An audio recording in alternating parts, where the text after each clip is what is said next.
Hi YouTube, this is Mike here from the Holtz Mitchell channel, and welcome to the first installment of the planer rebuild. And some of the things I started into the machine already and started tearing it down to see what's going on with it inside. Found a few little flaws, but nothing major so far. The usual wear. Considering this machine's probably somewhere in the neighborhood of 100 years old, the condition it's in is actually pretty good. So with that, we'll take you outside and show you some of the things I've already taken off of the feed drive gears and some of the pleasant surprises that I've found along the way.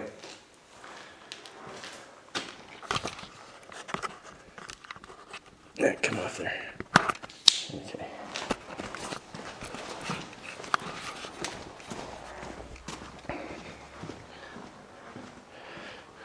Okay, here we are at the machine. I've taken off the middle feed gears, and here's some of them here laying on the ground.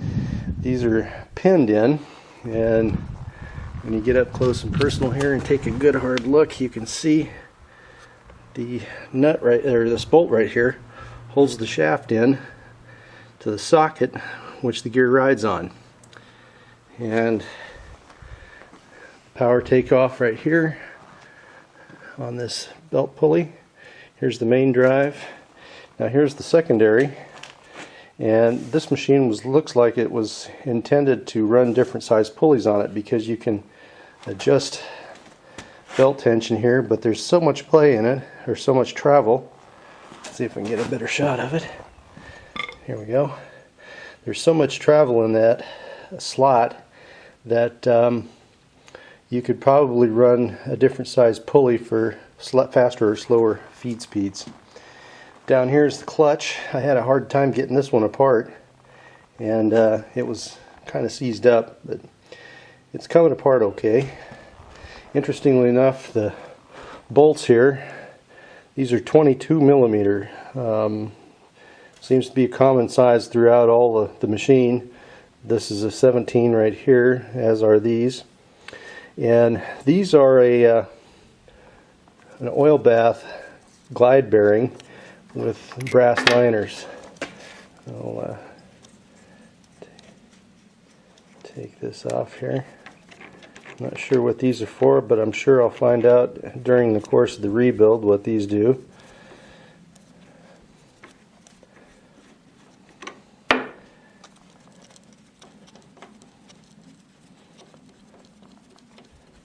Sorry about the wobbling here.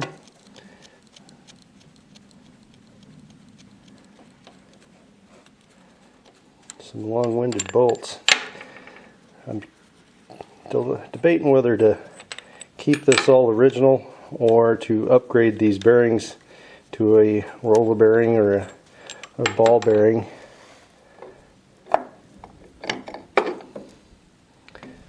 And here's oil grooves inside. There's a center ring in here that will pick up oil as the shaft rotates and distribute oil throughout the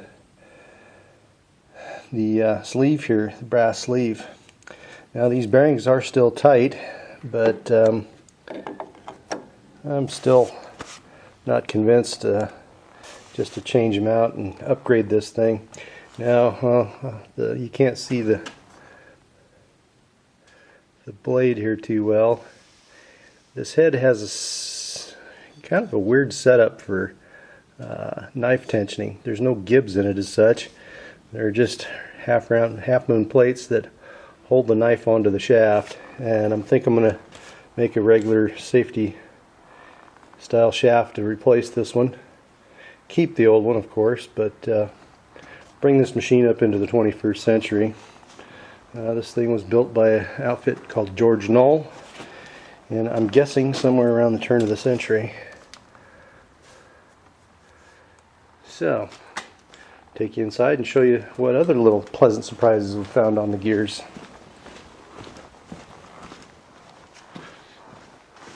Okay, here's one of the main gears here from the drive, and there's not a whole lot of wear. There's some, but it's well within reason.